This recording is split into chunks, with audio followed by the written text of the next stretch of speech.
ട്രെയിനിൽ നിന്ന് തള്ളിയിട്ട് പീഡിപ്പിച്ചു കൊലപ്പെടുത്തിയ കേസിലെ പ്രതി ഗോവിന്ദസ്വാമിയുടെ റിമാൻഡ് 2 ആഴ്ചത്തേക്ക് കൂടി നീട്ടി. അതേസമയം എല്ലാ പഴുതുകളും അടച്ച് പ്രതിക്കെതിരെ കുറ്റപത്രം സമർപ്പിക്കാനുള്ള തീവ്ര ശ്രമത്തിലാണ് പോലീസ്.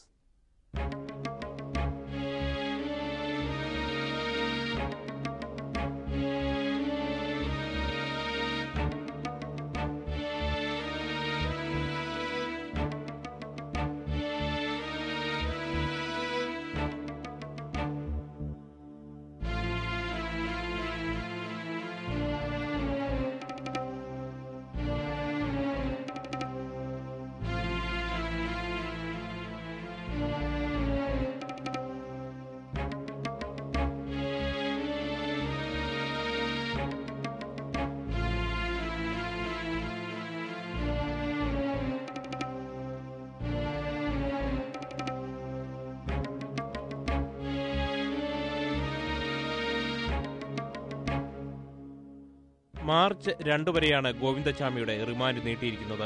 കാലാവധി തീർന്നതിനെ തുടർന്ന് Vadakkanchery judicial first class magistrate കോടതിയിൽ ഹാജരാക്കിയ ഗോവിന്ദസ്വാമിയുടെ റിമാൻഡ് ജഡ്ജി 2 ആഴ്ചത്തേക്ക് നീട്ടുകയായിരുന്നു.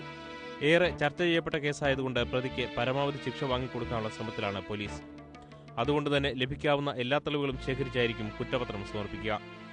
കൊല്ലപ്പെട്ട സൗമ്യയുടെയും പ്രതിയുടെയും രക്തവും വസ്ത്രങ്ങളും തിരുവനന്തപുരം ഫോറൻസിക് ലാബിൽ പരിശോധനയ്ക്ക് അയച്ചിരിക്കുകയാണ്. ഇതിന്റെ ഫലം കൂടി ലഭിച്ച ശേഷമേ കുറ്റപത്രം തയ്യാറാക്കൂ. സംഭവസ്ഥലത്ത് നിന്ന് സൂക്ഷ്മമായ തെളിവുകൾ പോലും ശേഖരിക്കുന്നതിനായി ഫോറൻസിക് വിദഗ്ധർ 2 തവണ പരിശോധന നടത്തിയിരുന്നു.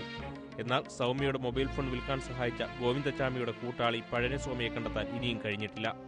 ഫെബ്രുവരി 1-നാണ് വള്ളത്തോൾ നഗർ സ്റ്റേഷന് സമീപത്ത് വെച്ച് സൗമ്യ ആക്രമിക്കപ്പെട്ടത്. ഗുരുതരമായി പരിക്കേറ്റ സൗമ്യ പിന്നീട് ആശുപത്രിയിൽ മരിച്ചു.